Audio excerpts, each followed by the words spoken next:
Donc, bonjour tout le monde. Selon notre programme, nous entamons aujourd'hui le chapitre 6 intitulé « Le processus de la foi ». Le processus de la foi. Bon. Nous allons lire ensemble d'abord Jacques chapitre 3. La Bible déclare « Je ne me lasse de vous répéter ces choses parce qu'elles sont salutaires pour vous. » C'est l'apôtre Paul qui le dit, poussé par le Saint-Esprit. Jacques chapitre 3, verset 1. « Mes frères, qu'il n'y ait pas parmi vous un grand nombre de personnes qui se mettent à enseigner. » Deuxième texte qu'on va mettre sur la table, Actes des Apôtres, chapitre 17, verset 11. Il est dit, Actes des Apôtres, chapitre 17, verset 11. Ces Juifs avaient des sentiments plus nobles que ceux de Thessalonique. Ça, c'était hier. Et comme la parole de Dieu, elle n'est pas d'hier, elle n'est pas de demain, elle est toujours d'aujourd'hui. Donc, on parle de nous d'aujourd'hui. Les Juifs ici, c'est toi, c'est moi. Et on dit, ils reçurent la parole avec beaucoup d'empressement et ils examinaient chaque jour les Écritures pour voir si ce qu'on leur disait était exact. Ils examinaient tous les jours dans les Écritures pour voir si ce qu'on leur disait était exact. Nous parlons du processus de la foi. On a lu Jacques chapitre 3 verset 1 et Actes des Apôtres chapitre 17 verset 11. Ces deux paroles de Dieu attirent d'entrée de jeu notre attention sur le fait que celui qui, comme moi, enseigne, n'a pas droit à l'erreur. Il n'a pas le droit de raconter des bêtises. Il n'a pas le droit de fabriquer sa sauce dans sa chambre et de venir donner à manger une nourriture impropre. Non, il n'a pas le droit d'inventer des choses que Dieu n'a pas demandé ni de faire, ni de dire. Et je n'ai pas aussi le droit d'enlever à ce que Dieu a dit, à ce qu'il a mis sur la table, enlever des choses, je n'ai pas le droit de le faire. Donc, ce qui fait que si quelqu'un ne veut pas se tromper, eh bien, qu'il vienne rayer le monde de l'école de Dieu et que le Seigneur puisse l'envoyer pour aller enseigner les autres. Car nous serons jugés sévèrement.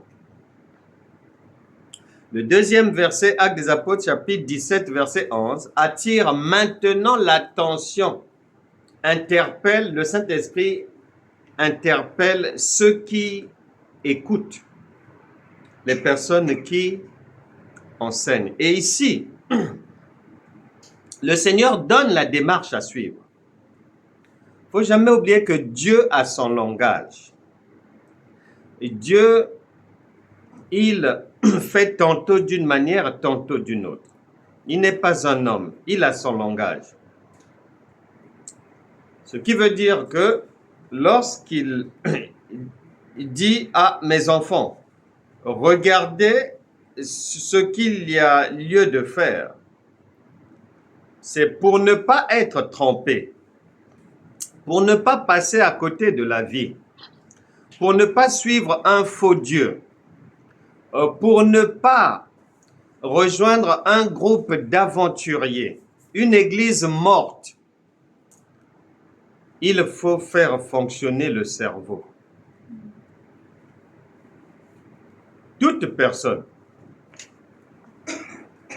qui vient sur Terre et qui n'utilise pas le cerveau que Dieu a donné, les jambes que Dieu a données, on utilise pour marcher. Les oreilles, on utilise pour entendre. La bouche, on utilise. Les mains, on sait utiliser tout ça. Mais quant au cerveau, beaucoup de gens ont mis leur cerveau en vacances en longue durée. Comment on appelle les gens qui s'absentent d'une manière indéfinie du travail? C'est un congé longue durée, non? Ils mettent leur cerveau en congé longue durée, en année sabbatique. Or, c'est pas ce que Dieu a prévu. Et tu constateras sur terre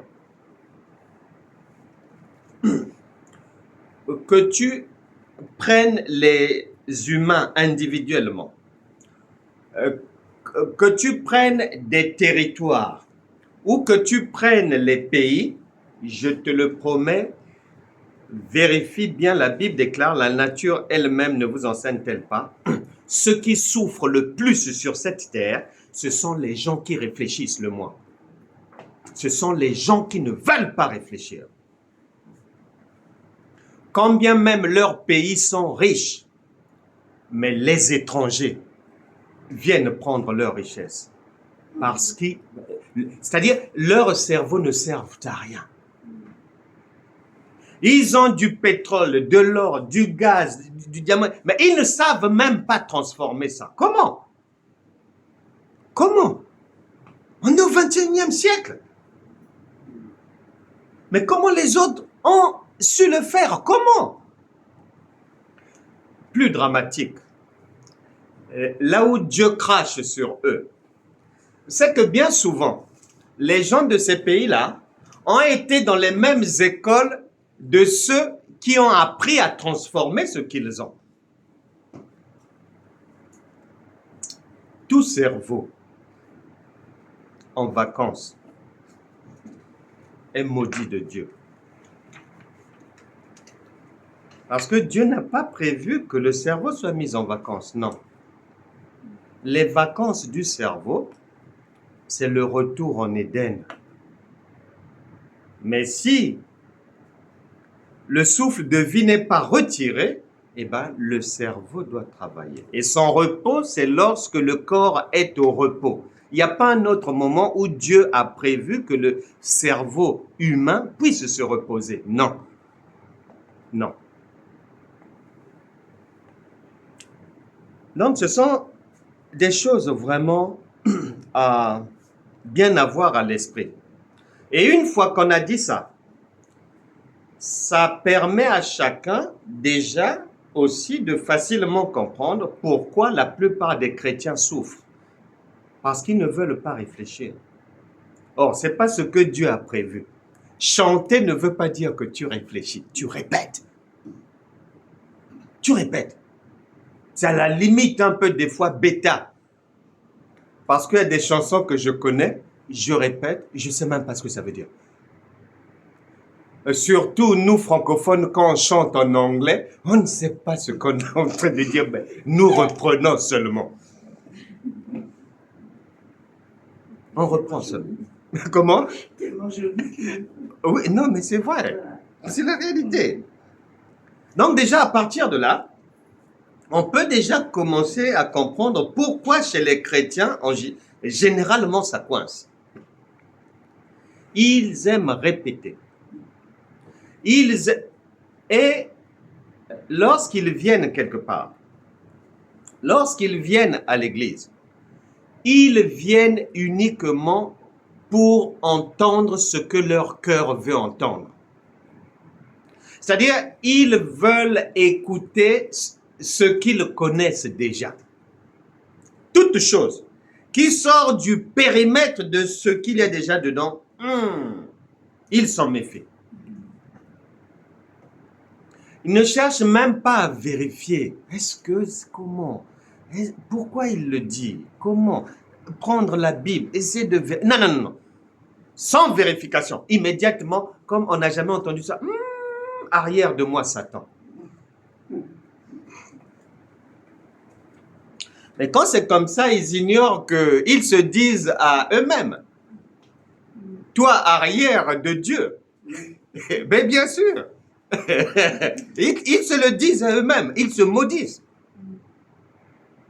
Nous parlons du processus de la foi. Donc, ce que nous sommes en train de dire nous permet de mettre sur la table le fait que pour comprendre le processus de la foi, il faut réfléchir un peu. C'est pas comme on nous avait appris quand on devient enfant de Dieu. Lundi, on te parle du baptême. Mardi, on te demande de chasser les démons. Mercredi, on te dit aimez-vous les uns les autres.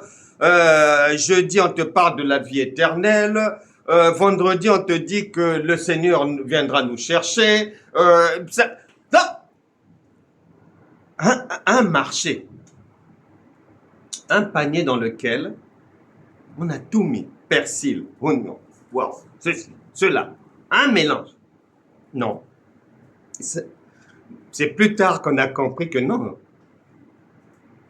Et nous autres là, une fois qu'on a été alerté que non, quelque chose ne va pas, eh bien, nous n'avons pas hésité à recracher tout ce que on nous avait appris, à remettre certaines choses sur la table et repartir de zéro. Parce que quand tu veux construire une maison, l'architecte te dit bien, il faut qu'en bas, que tu bétonnes. Toi, au lieu du béton, comme lui l'a dit, tu mets du sable, tu mets des feuilles, tu mets un matelas, parce que c'est une mousse un peu solide et tu penses que ça va te... Non. Non, ça ne tiendra pas. Tôt ou tard, tu devras tout enlever pour rebâtir sur un fondement authentique, conformément à ce que l'architecte avait prescrit. Toute fausseté, tout traficotage, tôt ou tard, soit tu vas ramasser une inondation, soit un cyclone te réveillera en pleine nuit et même ta perruque va s'envoler. Eh bien oui, tout part. Conséquence. Mais oui, et ça ne pardonne pas, tout part, tout. Donc pour dire que un mauvais fondement ne fera pas l'affaire tant que il n'est pas détruit et à la place qu'on puisse rebâtir quelque chose de nouveau. N'oublie jamais, Jésus a dit, vous pouvez détruire ce temple. Et 3 jours après, je vais le rebâtir. Donc on peut toujours remettre à zéro ce qu'on a eu à entendre. Mais bien sûr. Et Jérémie nous le répète, il nous le rappelle. Jérémie chapitre 1. Regarde. Jérémie chapitre 1 verset 10. Regarde, je t'établis aujourd'hui sur les nations et sur les royaumes pour que tu arraches et que tu abattes, pour que tu ruines et que tu détruises, pour que tu bâtisses et que tu plantes. Mais tu dois détruire ce qui est mal fait. Bien sûr. Tu dois détruire ce qui est mal fait. Il faut détruire. On a cette responsabilité-là. Et en parlant du processus de la foi, une fois qu'on a dit ça, on peut maintenant aisément marcher dans notre sujet du jour. On parle d'un processus et on parle du processus de la foi. Je commence par la foi. On ne va pas y revenir. On a déjà bien avancé dans les cours précédents. les Écritures nous ont donné la définition de la foi dans la pensée de Dieu et les Écritures viennent affirmer clairement que la foi, c'est le Seigneur Jésus-Christ. Une fois qu'on a dit ça, on doit continuer à marcher. On ne s'arrête pas là. Et quand on va continuer à marcher dans ce pays de Canaan qui est la Bible, à un endroit, on va nous faire comprendre que la foi en question, qui est Jésus, est un homme. Et dans Jean chapitre 3, à partir du verset 1 et suivant, le Seigneur Jésus va nous enseigner via sa rencontre avec Nicodème comment cet homme-là doit grandir, doit marcher, doit avancer dans la vie. Donc, le chapitre 6 intitulé « Le processus de la foi », si on veut l'appeler autrement, on va dire le processus par lequel quelqu'un devient le Seigneur Jésus. Puisque la Bible dit « Revêtez-vous de Christ ». Donc, c'est le cheminement par lequel on peut revêtir Christ. Or, Christ est un homme, donc, pour le revêtir, il faut suivre, c'est ce qu'il expliquait en Jean chapitre 3, à partir du verset 1, il faut suivre comment est-ce qu'un homme vient au monde et après grandit. Et dans la marche spirituelle, il y aura parmi les moments clés de cette trajectoire-là, de cette croissance humaine, du chemin qui va permettre à chacun de réellement enfin manifester sa divinité, il y aura ce qu'on appelle la prière. La prière existe depuis les choses de la loi de Moïse. Ensuite, la Bible nous parle de, à un moment donné, la prière de la foi. Et troisièmement, il y a la foi ou ce que j'appelle encore la divinité ressuscitée en nous.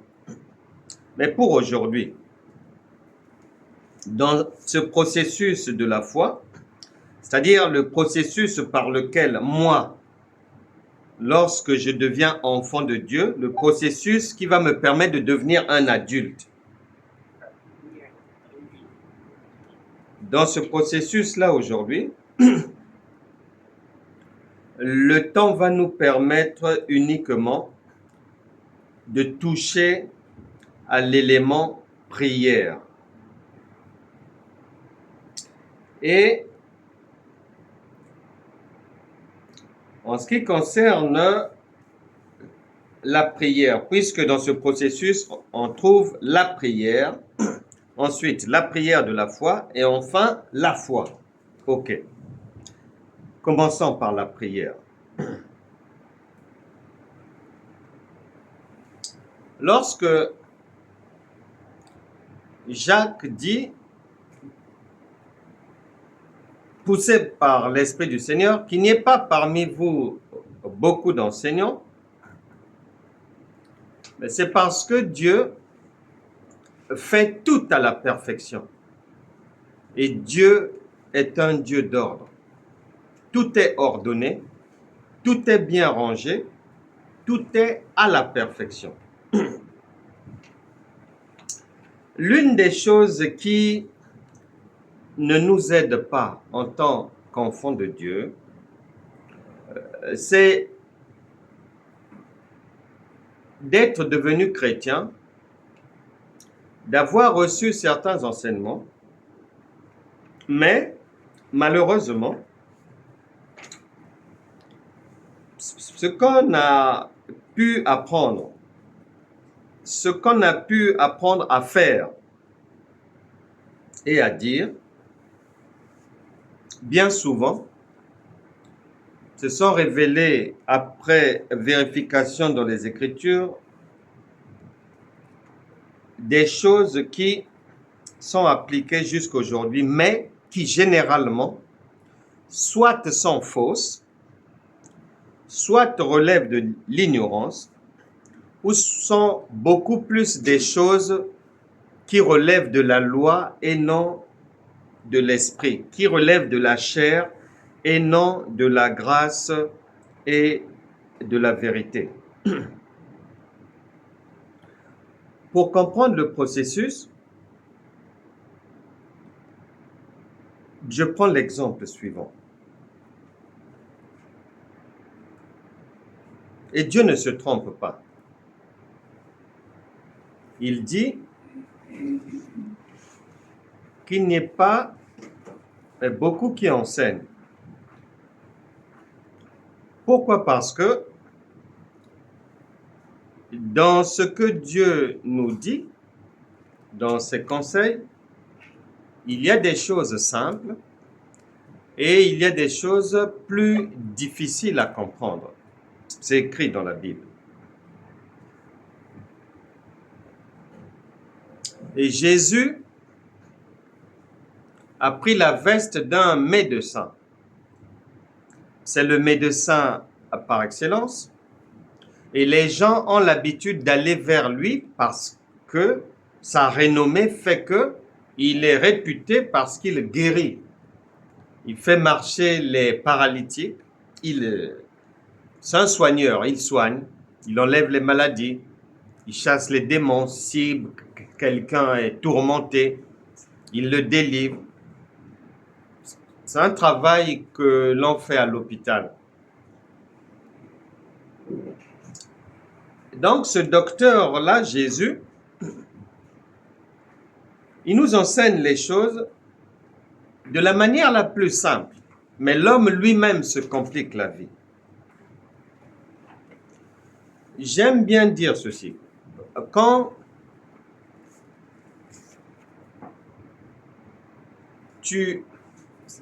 C'est-à-dire, on te bande les yeux et on t'emmène dans 5 églises différentes.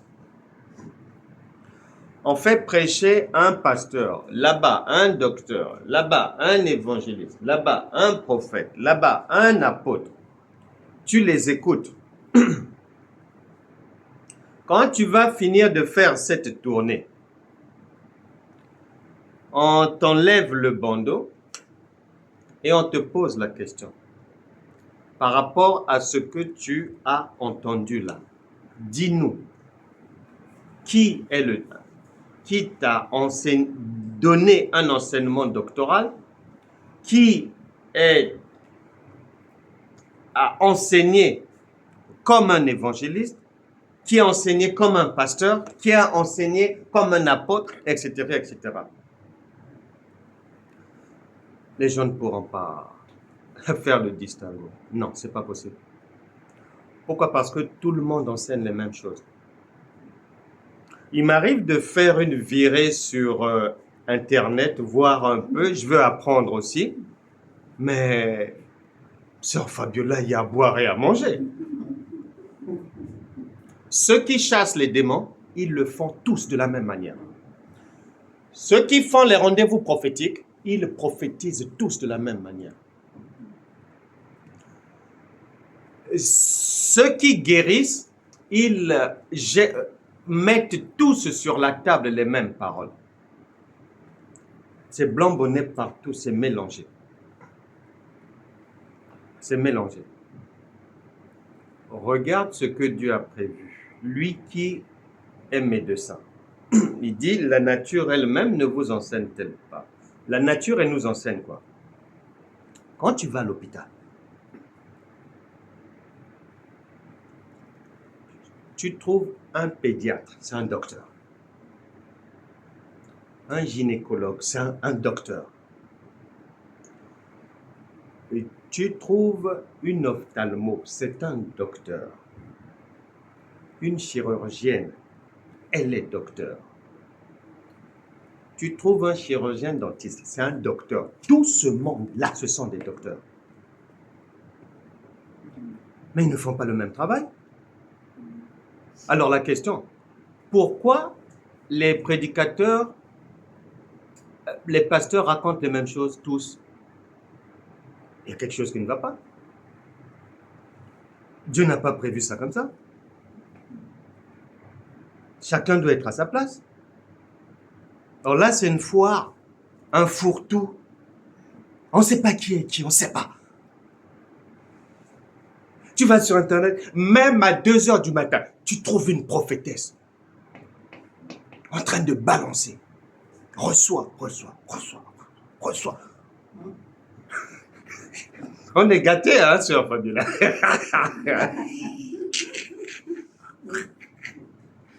Donc, quand même, si Dieu a donné le cerveau, on doit le faire travailler, réfléchir un peu. Si on ne le fait pas, on ne se rendra pas compte qu'on est dans un carnaval. On ne se rendra pas compte qu'on est dans une foire. On ne peut pas s'en rendre compte. Le Seigneur a dit, regarde un peu dans les Écritures. Bon, si tu plonges les regards là, tu as du mal, on regarde maintenant dehors. Et lui, s'il s'appelle médecin, il te dit, si en me lisant, tu ne comprends pas bien, regarde les médecins du dehors là, ça travaille comment? Est-ce que c'est dans l'ordre ou le désordre? Est-ce qu'ils font tous les mêmes choses? Ils ne font pas tous les mêmes choses. La Bible déclare, Romains chapitre 10, verset 17, la foi, nous parlons du processus de la foi. La foi vient de ce que l'on entend. La foi vient de ce que l'on entend. Nous avons déjà cheminé pour aller découvrir qui est la foi. Nous avons la réponse. Cet homme appelé la foi, il nous est dit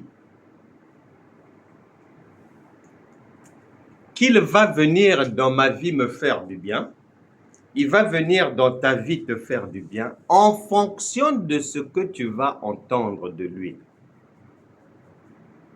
À partir de là, soit tu arrives à entendre, ou soit tu n'arrives pas à entendre ce qu'il dit. Ça, c'est la première chose. Deuxième chose, bon, admettons que tu arrives à entendre, oui, ok. Comme les gens aiment parler anglais dans les églises francophones, on va dire, oh yes!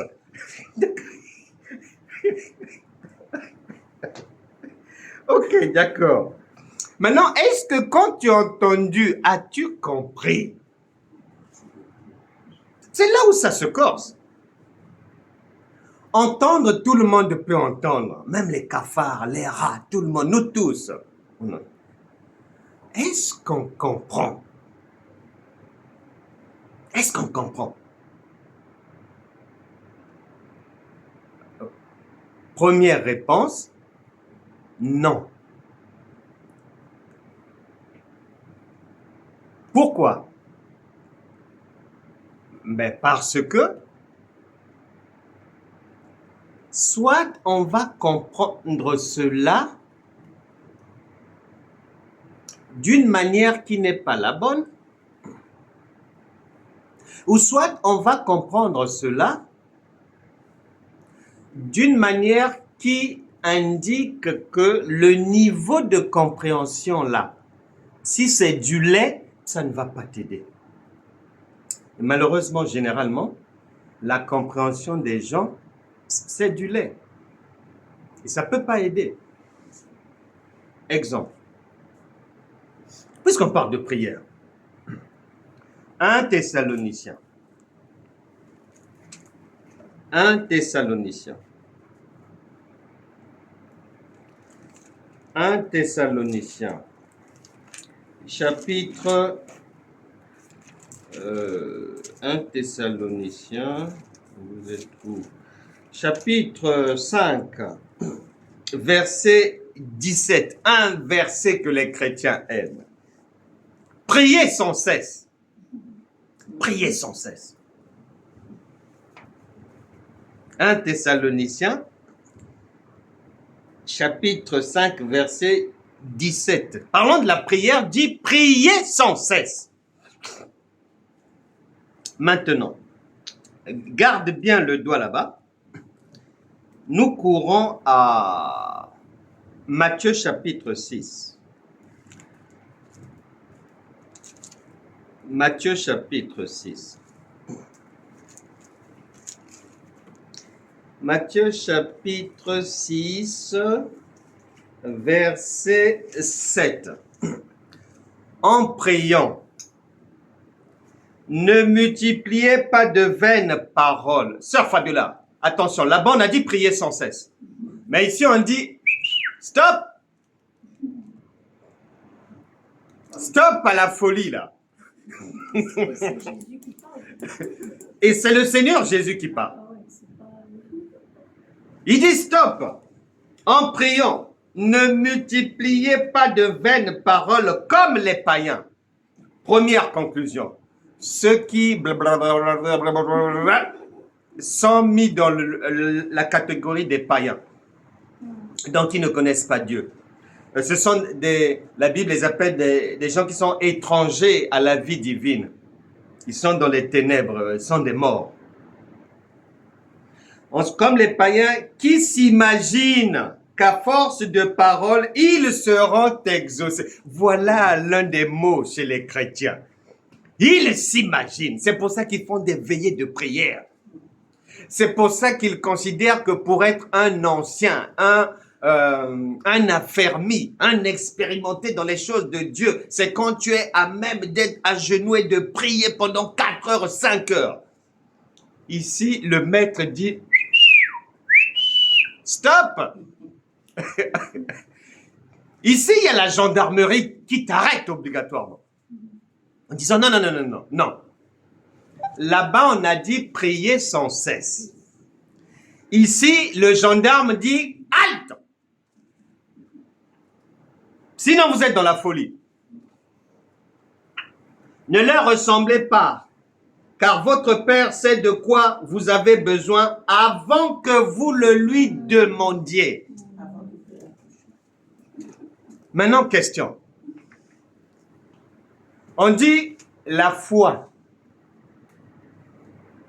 Donc, Jésus-Christ, c'est-à-dire le royaume de Dieu, le secours de Dieu, la guérison, la délivrance, vient de ce que l'on entend.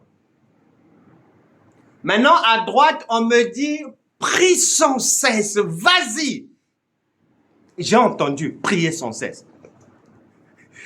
Mais au moment où je veux prier sans cesse, on me dit, ne fais pas ça, pardon. Pardon, ne fais pas ça. Il sait déjà tout ce que tu veux blablater là. Ne suis pas ces sœurs là qui aiment prier, beaucoup parler, pensant qu'à force de parler, beaucoup, et nous aussi à l'époque on pensait, que l'on allait être exaucé en fonction du quota de mots sortis de notre bouche. Plus on parlait longtemps, plus on était convaincu dans notre cœur, c'est bon, il a pris acte. Et c'est fait.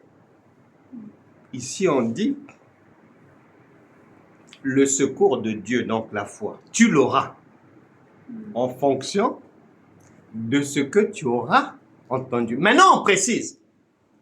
Entendu de la parole de Christ. Maintenant, Christ à droite dit prier sans cesse. À gauche, il dit stop là.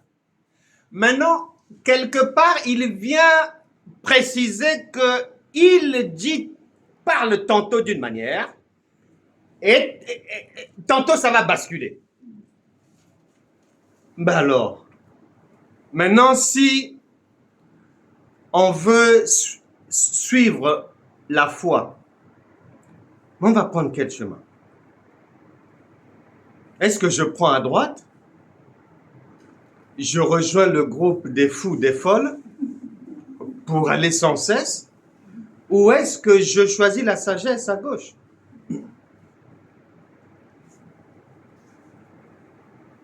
C'est ça.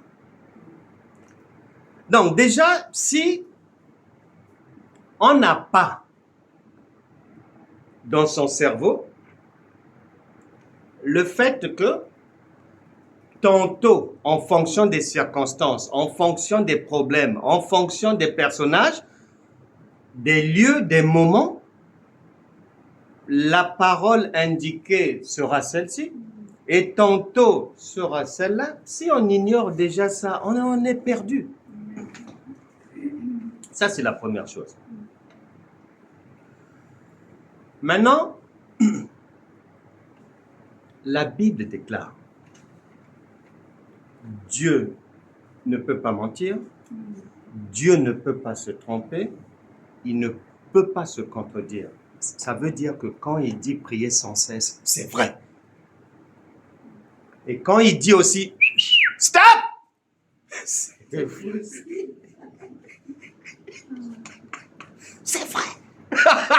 C'est vrai. Il a dit, tu n'as rien à arracher là. Il n'y a rien à enlever, il n'y a rien à retrancher. Tout est purifié. Il n'y a aucune pollution là. Maintenant, ceux qui utilisent leur cerveau dans ce monde, on nous a appris que c'est en forgeant qu'on devient forgeron. Donc, si je cherche à comprendre, puisque je suis prévenu que Dieu ne peut pas se contredire, si je cherche à comprendre pourquoi à droite il a prié sans cesse, la bonne dit n'allez pas dans cette direction, il doit y avoir une explication.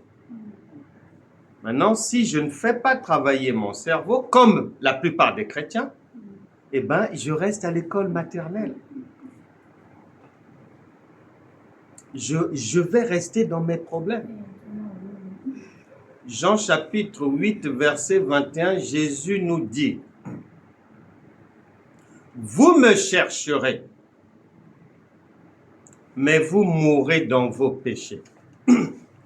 Logiquement, la Bible dit quelque part, qui cherche trouve. Mais ici, lui-même, il dit que non. Vous allez chercher, vous n'allez jamais trouver. Parce que, soit tu cherches bien, soit tu ne cherches pas, soit tu cherches mal. Donc, il y a des choix à chaque fois. Il y a des choix à chaque fois. Et comme Dieu ne peut pas mentir, lorsque tu vas chercher à comprendre pourquoi, à un moment donné, il dit, les candidats à la prière, levez-vous.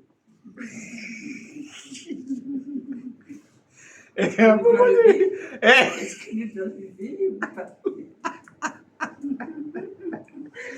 et à un moment, il dit, bon, vous avez suffisamment prié, stop là.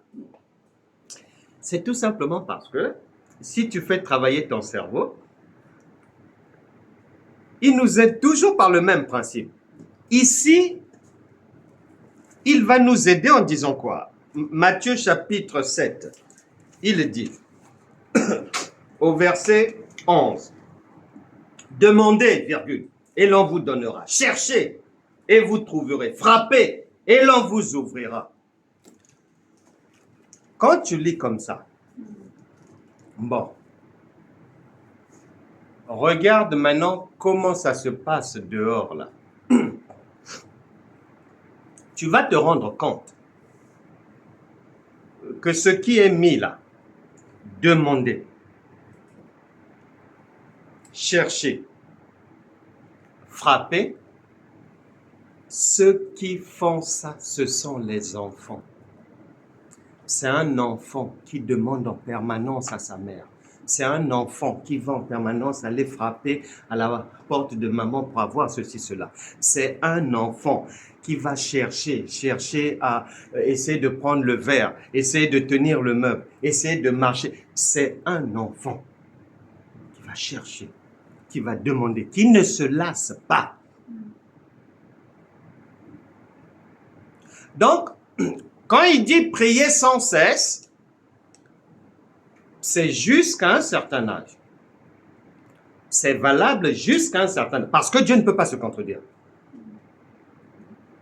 Un enfant, quand il va toujours tenir le vêtement de sa mère pour ceci, cela, courir après, rechercher ceci, cela, ben, quelques temps après, quand il a 9 ans, il ne fait plus ça. Mais quand il a 10 ans, il ne court plus avec sa mère. Quand il a 14 ans, il est exclu que maman l'accompagne à l'école. Pour lui, la comédie a trop duré. Et on passe à autre chose. Maintenant, tous ceux qui sont moins âgés que lui vont continuer à demander à maman, à frapper, à chercher, à ce qu'on les aide et tout. C'est de ça qu'il s'agit. La vie humaine est cyclique. La vie humaine est saisonnière. Et c'est pour cela que dans la vie spirituelle, Jésus nous explique à travers son enseignement destiné pour nous, donné à Nicodème, que de la même manière que ça se passe naturellement, ce que l'enfant fait naturellement, spirituellement c'est pareil. Et c'est pour ça qu'à un moment donné, en Hébreux chapitre 5, verset 12, il vient dire, « Vous, en effet, qui depuis longtemps devriez être des maîtres, vous avez encore besoin qu'on vous enseigne les premiers rudiments des oracles de Dieu. Vous en êtes venus à avoir besoin de lait et non d'une nourriture solide. Or, quiconque en est au lait n'a pas l'expérience de la parole de justice, car il est un enfant. » Question. Qui a déjà vu un maître, un maître, demander, frapper, chercher, quémander? As-tu déjà vu un chef d'État passer son temps à demander quelque chose aux gens? As-tu déjà vu un général dans l'armée, un officier supérieur, aller frapper à telle porte? Oh, donnez-moi ceci. Oh, je cherche ceci. Oh, attends, ça va pas? C'est ceux qui sont en bas qui font ça. Ici, c'est ça. Donc, une fois qu'on a quitté le niveau spirituel de la maternité, de la crèche, de la nounou, de la petite section, moyenne section, tout ça là, CP1, CP, tout ça là, quand on bascule chez les grands et qu'on n'a plus besoin que maman nous accompagne à l'école, on passe de 1 Thessaloniciens chapitre 5 verset 17, que l'on n'enlève pas de la vie, on n'enlève pas des Écritures, parce que une fois que tu as fini avec la classe de 6e, ton pays ne ferme pas les classes de 6e, non. Ceux qui vont venir derrière toi, ils en ont besoin d'abord. Et eux aussi un jour, ils finiront avec la 6e pour aller de l'avant. Donc, en ce qui concerne la prière, ce que l'on doit bien savoir, on peut commencer et on va commencer à 1 Thessaloniciens chapitre 5 verset 17, mais si tu es un enfant bien nourri, qui ne souffre pas de malnutrition spirituelle, qui ne souffre pas de maladie intestinale, spirituelle, si tu n'es pas un chrétien fausse couche, un chrétien avortement, un chrétien césarienne, un chrétien mort-né, tu dois faire la bascule à un moment donné de ta marche spirituelle. on doit te retrouver dans le groupe de Matthieu chapitre 6, versets 7 à 8, parce que c'est une instruction du Seigneur. C'est un ordre que ta mère a donné. C'est un ordre que ton père a donné. C'est un passage obligé, obligatoire. Maintenant, quiconque reste dans prier sans cesse, qui sont les choses venant de la loi de Moïse, la Bible dit, tu ramasses la malédiction. Parce que la logique t'impose. Si tu as 3 ans, après, tu dois avoir 4 ans.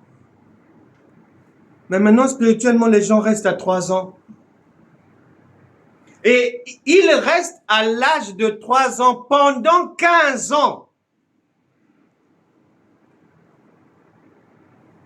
Mon frère Jean-Rémy, c'est dramatique. Si Dieu nous ouvre les yeux dans notre famille chrétienne là, je crois que il y aura de quoi s'évanouir. Hein? Parce que certainement qu'on verra des gens la tête en bas, les pieds en haut, avec la Bible sur les pieds comme ça, en train de marcher. Ou en train de danser. En train d'enseigner. En train de louer dans la chorale. Mais bien sûr. Mais bien sûr. Et ce sont ces problèmes-là que nous avons dans la chrétienté actuelle. Là. Et nous étions prévenus, mon peuple périt faute de connaissance. On va voir pour finir 2 cas pratiques. Troisièmement, concernant la prière, il y a lieu de savoir. Et ça, vraiment, c'est une malédiction chez les chrétiens. C'est-à-dire, un enfant qui oublie ce que son père a dit, ce que sa mère a dit, c'est grave. Puisque à la rentrée des classes, on nous prévient que votre cerveau, là, la manière dont vous allez réfléchir et tout, le maître dit, ça n'a rien à voir avec moi. Donc, votre manière à vous de réfléchir. Et moi, en tout cas, c'est le jour et la nuit. Est-ce que vous avez entendu? Oui, maître. Mais dans la pratique, non. Parce que lorsque tu prends le mot prière et pardon,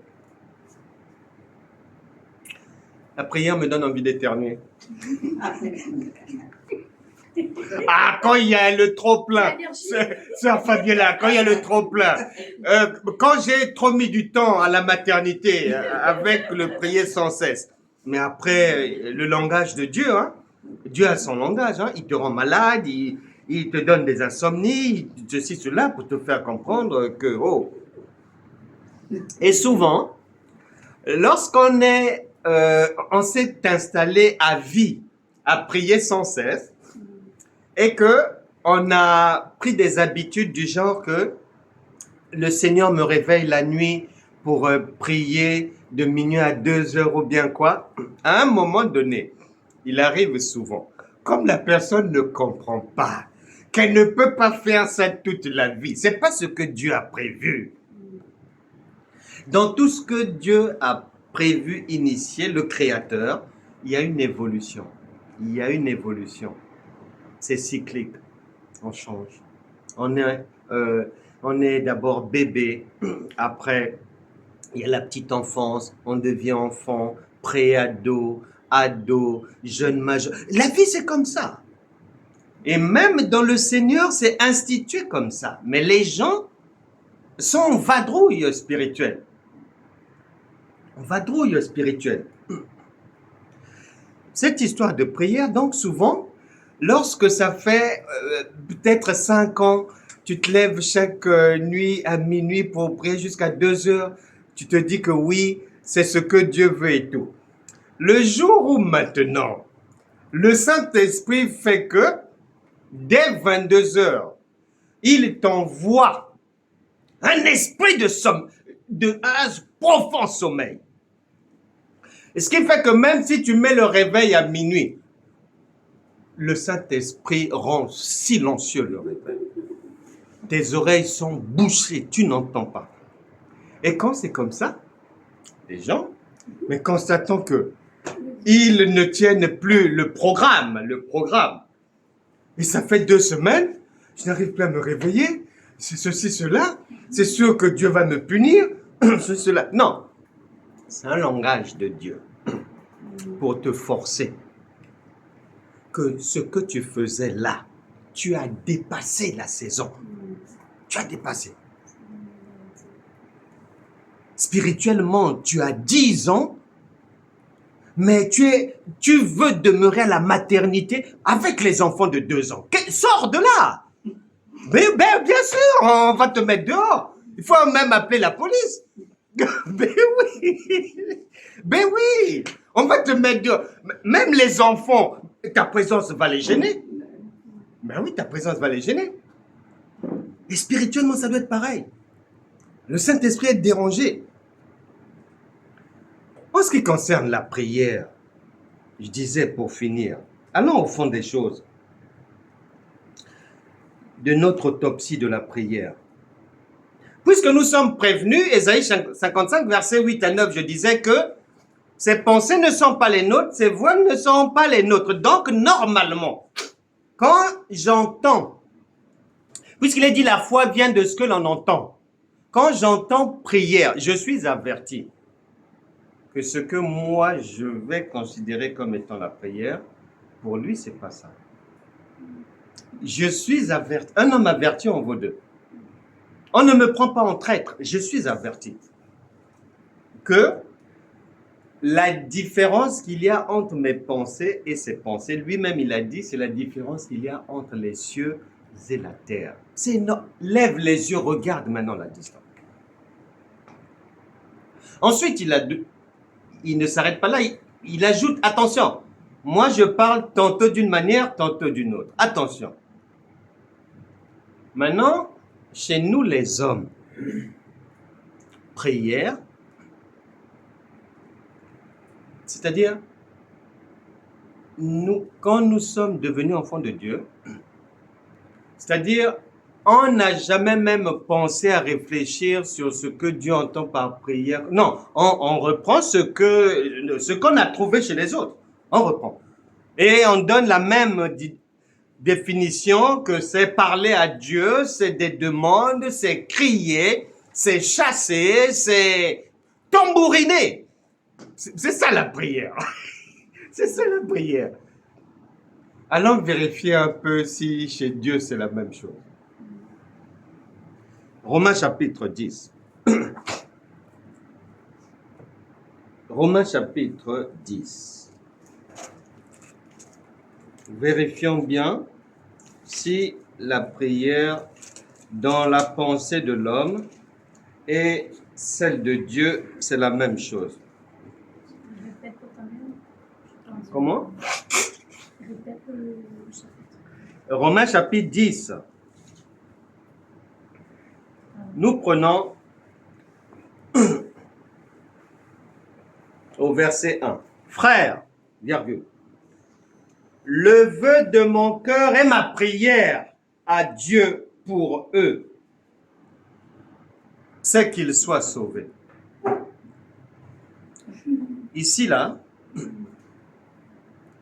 il ressort clairement que dans la pensée de Dieu, ce qu'il entend par prière, c'est un souhait que tu as dans ton cœur. Ce qui vient confirmer ce que Jésus nous a dit dans Matthieu chapitre 6, versets 7 à 8, ça ne sert pas de faire du bruit parce que avant que tu n'ouvres ta bouche, je sais tout ce que tu as à dire. Je connais tes souhaits, je connais tes attentes, je connais le nom de la maladie de ton enfant, je connais qui t'en veut au travail, je connais. Le vœu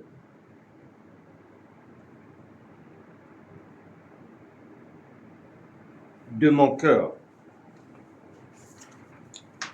Et quand tu fais bien ton échographie, tu te rends compte que le Saint-Esprit veut avant même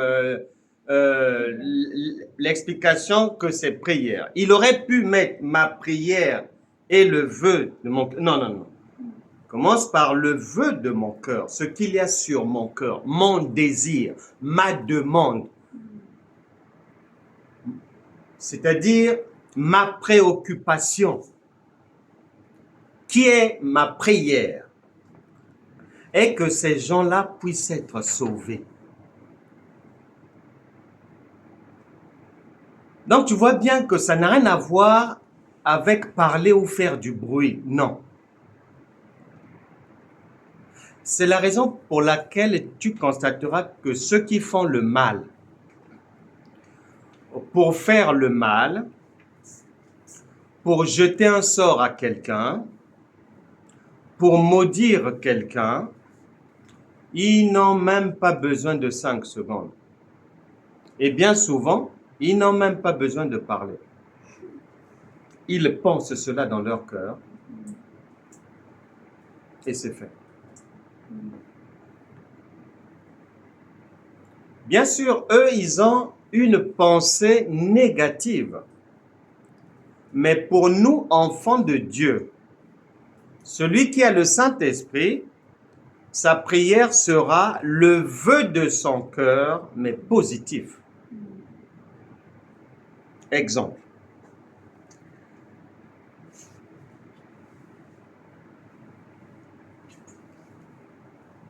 Dans la vie de tous les jours, quand le Saint-Esprit dit « le vœu de mon cœur est ma prière », c'est comme si tu dis « mon enfant et mon sang ». Que tu dises mon sang, que tu dises mon enfant, c'est pareil.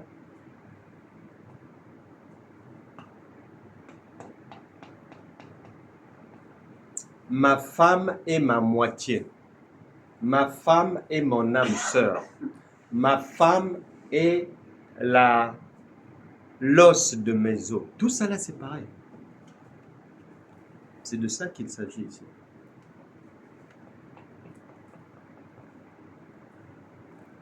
Cas pratique. Marc chapitre 7, verset 25. Marc chapitre 7, verset 25. Il est dit ceci. Car une femme dont la fille était possédée d'un esprit impur entendit parler de lui et vint se jeter à ses pieds. Cette femme était grecque, syrophénicienne d'origine. Elle le pria de chasser le démon hors de sa ville. Tu lis bien, elle vient se jeter à ses genoux.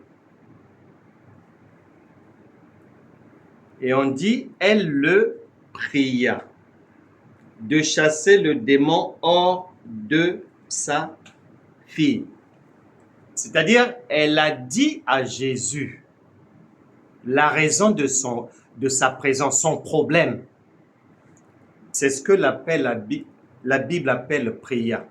C'est-à-dire, la personne affirme son besoin. C'est quoi? Sa prière, son attente, c'est quoi? La suite. Jésus lui dit, laisse d'abord les enfants se rassasier, car il n'est pas bien de prendre le pain des enfants et de le jeter aux petits chiens. Oui, Seigneur, lui répondit-elle, mais les petits chiens sous la table mangent les miettes des enfants. Alors, il lui dit, à cause de cette parole, va, le démon est sorti de ta fille. Et quand elle rentra dans sa maison, elle trouva l'enfant couché sur le lit, le démon étant sorti. Trouves-tu ici les prières que les hommes font par la chair? Parce que avec le Saint-Esprit, c'est différent de la loi de Moïse.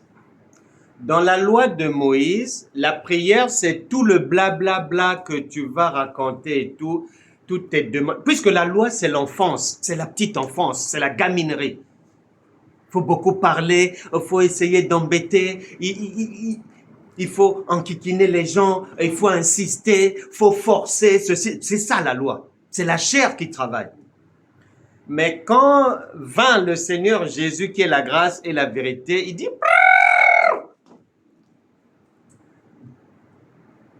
la prière de Moïse, là, j'ai pas ça dans ma poche. Moi, à partir du moment où tu as une pensée sur ton cœur, un vœu, c'est ça ta prière chez moi.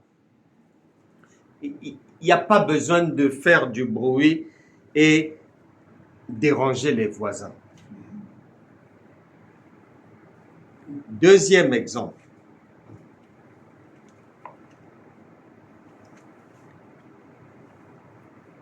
Avant le deuxième exemple, ici, tu remarqueras que la femme,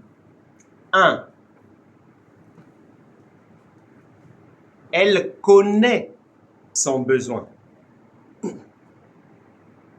2, elle sait que Jésus, il a la solution pour ce genre de problème. Elle sait qu'il est médecin.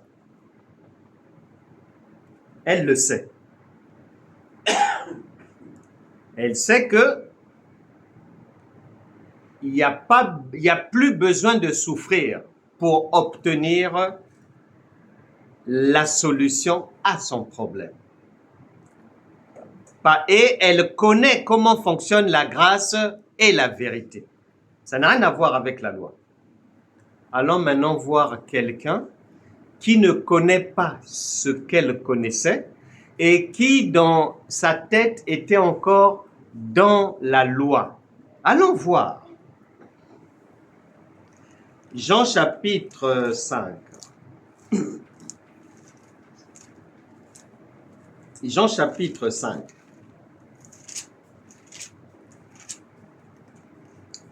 Verset 1. Après cela, il eut une fête des Juifs et Jésus monta à Jérusalem. Or, à Jérusalem, près de la porte des brebis, il y avait une piscine qui s'appelle en hébreu Bethesda et qui a 5 portiques. Sous ces portiques étaient couchés en grand nombre des malades, des aveugles, des boiteux, des paralytiques qui attendaient le mouvement de l'eau. Car un ange descendait de temps en temps dans la piscine et agitait l'eau. Et celui qui descendait le premier, après que l'eau avait été agitée, était guéri. Quelle que fût sa maladie. Là se trouvait un homme malade depuis 38 ans. Jésus, l'ayant vu coucher et sachant qu'il était malade depuis longtemps, lui dit, « Veux-tu être guéri ?» Le malade lui répondit, « Oh Seigneur, je n'ai personne pour me jeter dans la piscine quand l'eau est agitée et pendant que j'y vais, un autre descend avant moi. » Lève-toi, lui dit Jésus, prends ton lit et marche. Aussitôt, cet homme fut guéri, il prit son lit et marcha. Regarde la sagesse de Dieu. Dans ce deuxième cas, contrairement à la femme syrophénicienne, ce paralytique, la personne qui est devant lui,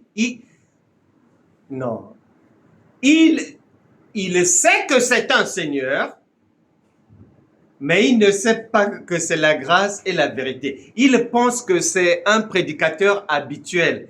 Il faut que le prédicateur demande à quelqu'un de le soulever pour le pousser physiquement dans l'eau. Il faut qu'on aide ce prédicateur aussi. C'est pour ça qu'il explique que j'ai personne ici pour m'aider, si cela et tout. Lui, il est dans l'ignorance. Il est dans l'ignorance. Regarde l'amour de Dieu. Sa grâce, c'est quand il dit au verset 7, le malade lui répondit, Seigneur, virgule. Donc, bien qu'il était ignorant, il savait que ça, c'est un envoyé de Dieu, mais selon lui, qui peut l'aider uniquement par la chair. Il n'est pas au courant qu'on a changé de régime. Il n'est pas au courant qu'on n'a plus besoin du mouvement de l'eau. Il n'est pas au courant qu'on n'a pas besoin de gens musclés et tout qui vont crier. Non. Il est dans l'ignorance. Mais la Bible déclare, personne ne peut rencontrer Dieu et demeurer la même personne. Il a trouvé le secours. La Bible dit, Jésus l'ayant vu coucher et sachant qu'il était malade depuis longtemps. Donc, le Seigneur connaissait le vœu qu'il y avait sur le cœur du monsieur, c'est-à-dire sa prière, c'était être guéri. Dieu le savait. Et Jésus n'a pas eu besoin que le monsieur lui explique, ça fait 38 ans que je suis ici, un jour j'étais tombé comme ça. Non. La Bible dit bien, avant que le contact ne puisse s'établir, il savait que celui-là, ça fait beaucoup d'années, il est là, son problème c'est ça. Et il est venu pour le sortir du problème, malgré son ignorance. Raison pour laquelle, pour finir, que lorsque Dieu est réellement quelque part, lorsqu'on fait attention à ce que maman dit, lorsqu'on fait attention à ce que papa dit, que tu aies la connaissance, que tu sois ignorant, les deux passages différents que nous venons de mettre en lumière, attestent clairement qu'une fois que tu es dans la maison, une fois que tu es réellement enfant de Dieu, réellement dans la maison, que tu le saches, que tu ne le saches pas encore, si le Saint-Esprit est là, tu sortiras de la difficulté, obligatoirement. Et il ne peut pas laisser quelqu'un qu'il a rencontré dans la difficulté, non. Donc, lorsque les chrétiens restent dans les difficultés, il y a matière à bien réfléchir là. À savoir qui fait quoi, qui fait bien et qui fait mal, qui fait tordu. Et oui. Nous finissons par Ésaïe chapitre 35, verset 8, qui vient confirmer Jean chapitre 5, verset 1 et suivant. Ésaïe chapitre 35, verset 8. Il y aura là un chemin frayé, une route, qu'on appellera la voie sainte. Donc c'est le Seigneur. La voie du Seigneur, celui qui est le chemin, la vie et la vérité. Nul impur n'y passera. Elle sera pour eux seuls. Ceux qui la suivront, même les insensés ne pourront s'égarer. Même les insensés ne pourront s'égarer. Sur cette route, point de lion, nulle bête féroce ne la prendra. Nul ne s'y rencontrera. Les délivrés y marcheront. Les rachetés de l'Éternel retourneront. Ils iront à Sion avec chant de triomphe. On chante après un triomphe. Mais dans notre monde chrétien, on chante avant la guerre. Qu'on n'est pas sûr de gagner. On chante avant la guerre. Qu'on n'est pas sûr de gagner. Et même qu'on ne gagne pas habituellement. C'est bien dommage. Donc, que chacun retienne bien que dans le processus de la foi, sur cette marche-là, on trouve un premier niveau qui est la prière. Et cette prière-là doit respecter un processus bien précis. Sur quelle base? Sur Romains chapitre 10, verset 17. Tu dois comprendre les choses sur la base de ce qu'il dit. Et si tu n'écoutes pas, si tu écoutes mal, même si tu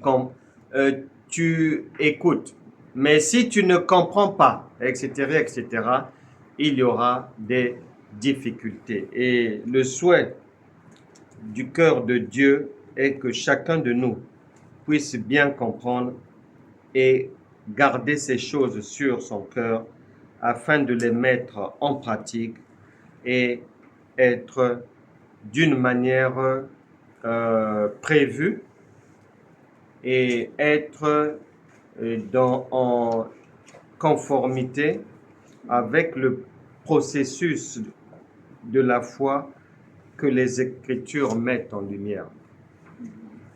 Nous croyons que ce repas d'aujourd'hui a apporté suffisamment de lumière à tout un chacun et que les ténèbres ont quitté les pensées, quitté les manières de faire, quitté les faux raisonnements, quitté les corps, que les maladies sont parties, les démons sont chassés, les difficultés, que ce soit financières et autres, ont été résolues par la parole qui est la lumière de la vie. Et que tout autre problème on recevra la visitation divine. Et il n'y a aucune difficulté. Ayant rencontré la foi, ayant rencontré le Seigneur, ne peut demeurer en place. Que le Seigneur continue à vous faire du bien, à vous éclairer, à faire abonder ses grâces sur vos familles et dans toutes vos activités, afin que vous puissiez arriver là où le Saint-Esprit vous attend, puisqu'il a dit qu'il y a des choses préparées d'avance pour vous, afin que vous puissiez les pratiquer. Que les grâces de Dieu abondent encore et encore. Au nom de Jésus. Amen.